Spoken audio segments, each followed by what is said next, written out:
much, John. Thank you all for coming. And thank you to the Grundys and the Peters for putting on such an amazing evening.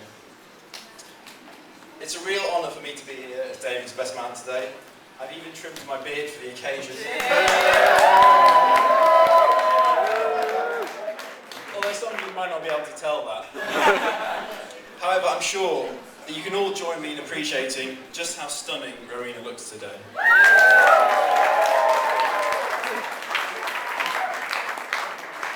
This speech is going to be nice and short, a bit like the groom. or at least it's going to be short, anyway. I'm sure you're expecting lots of hilarious jokes, but I haven't really written any. Mainly because, frankly, I don't see the need, because David's just such a hilarious human being anyway.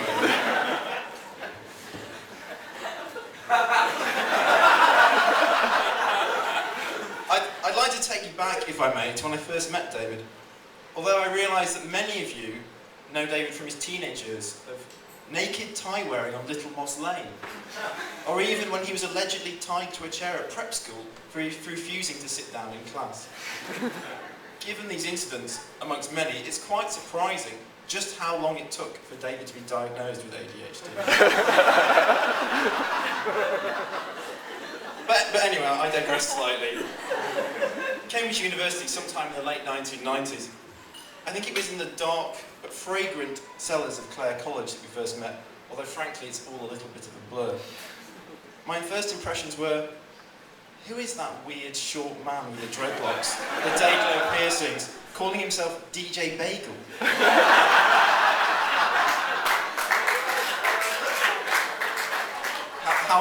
However, as I got to know David better, I realised, in fact, he was much weirder than he first appeared. Although strangely enough, I think that his weirdness is one of his most outstanding qualities.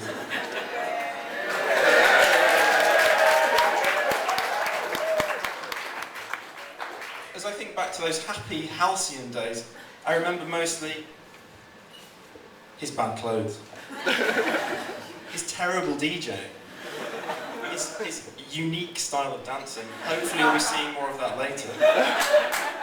And who could forget his appalling driving?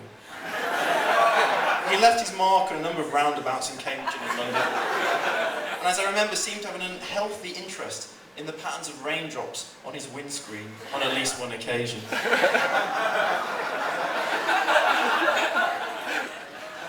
After we graduated from Cambridge, we whiled away the small hours of London, often at Ollie's Bethnal Green flat. It was there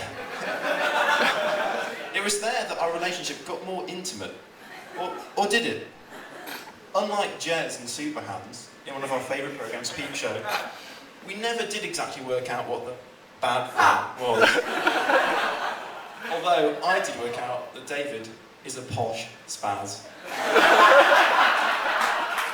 Fond of doing posh, spazzy things, like tidying up and ironing his socks. It was during those late nights and early mornings that Ollie and I would frequently question each other, who's minding David? He always needed a responsible adult to make sure he didn't wander off. To buy phone chargers or such like some godforsaken hour of the morning. On one occasion, whilst on a joint in Eastern Europe, after a rather heavy night, Ollie and I awoke to find David missing from our hotel room and all his stuff gone.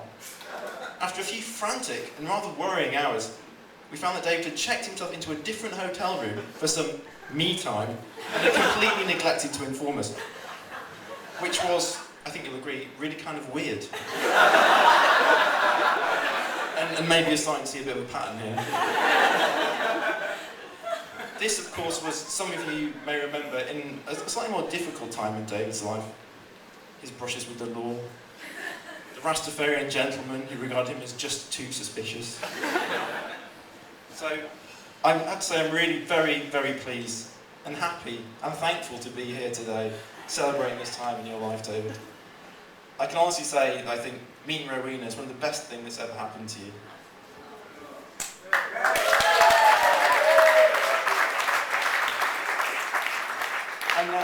And now thankfully, we can hand over the job of minding David to Rowena for the rest of her life.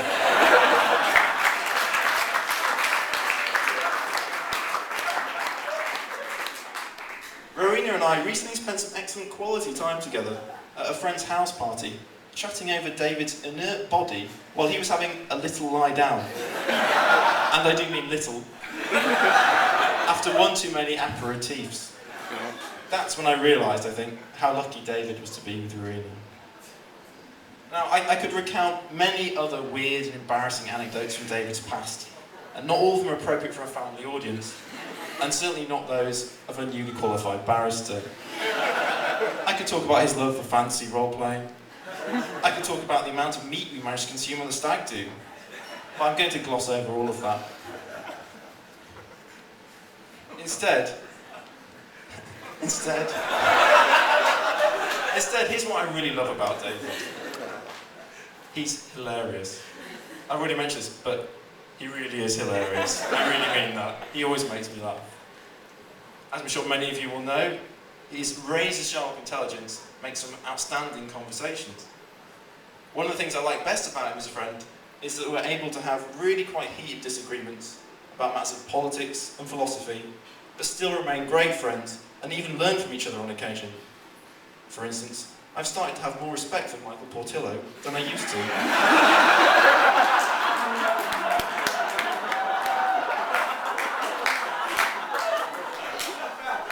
I love the fact that he's small and weird, and I mean David, not Michael Portillo. Because it makes me look tall and well-adjusted.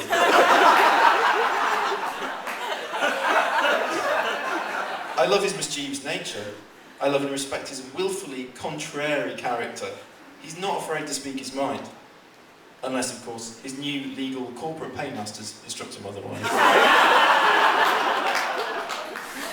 He's really a true and very dear friend to me, and I know I could rely on him in any situation. As long as it doesn't involve any DIY, survival skills, or any other practical matters.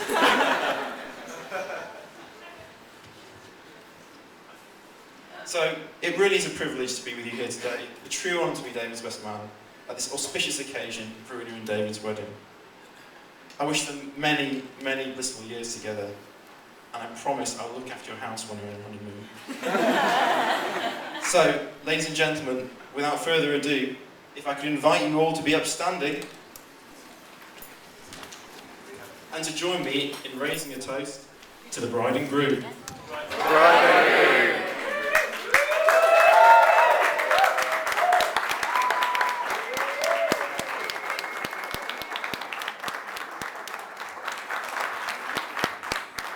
And now, because he loves the sound of his own voice so much, the man himself.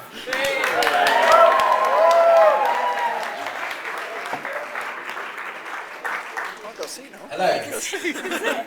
It's really wonderful to see you all here today.